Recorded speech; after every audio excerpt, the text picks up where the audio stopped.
പുതുവെളിച്ച foundation ലോകപ്രകാശനം സംഘടിപ്പിച്ചു. പുതുവെളിച്ച foundation logic programme ചികിത്സാ ധനസഹായം കൈമാറി. മലപ്പുറം ബാങ്ക് എംപ്ലോയീസ് ഹാളിൽ വെച്ച് നടന്ന പരിപാടിയിൽ ഫാത്തിമത്ത് സുഹ്റ അധ്യക്ഷത വഹിച്ചു. ഹോസ്പിറ്റലിൽ പോകാനുള്ള ബുദ്ധിമുട്ടും കാര്യങ്ങളും നമ്മൾ കണ്ടറിഞ്ഞ് ചെയ്യണം. ഇത് ഞാൻ എടുത്തു പറയാനുള്ള കാരണം എന്താണ് ഇതെന്നറിയോ?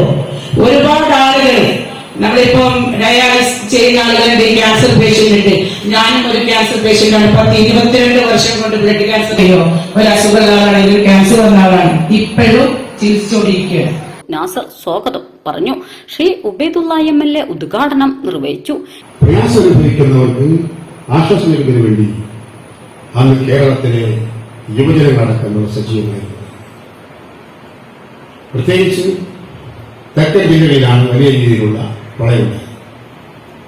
ആ പ്രളയത്തെ തുടർന്ന് വീടുകളിൽ കുമിഞ്ഞുകൂടിയ ചളിയും മാലിന്യവുമൊക്കെ നീക്കം ചെയ്യാൻ അവിടെ ഓടിയെത്തിയത് മലപ്പുറം ജില്ലയിൽ ഉൾപ്പെടെയുള്ള യുവാക്കളായിരുന്ന കാര്യം ഞാൻ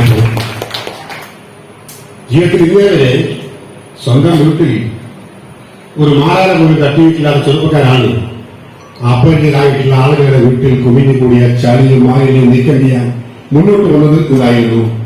ഏറെ സമയമുണ്ടായിട്ടുണ്ട്. KVS യൂത്ത് വിംഗ് സംസ്ഥാന ജനറൽ സെക്രട്ടറി അക്രം മുഖ്യപ്രഭാഷണം നടത്തി. ഡോക്ടർ ചാൻസി സലാം, അഡ്വക്കേറ്റ് രാജേന്ദ്രൻ കാവുങ്ങൽ, ഗായകൻ ഷബീർ ഷാ എന്നിവർ ആശംസ പ്രസംഗം നടത്തി.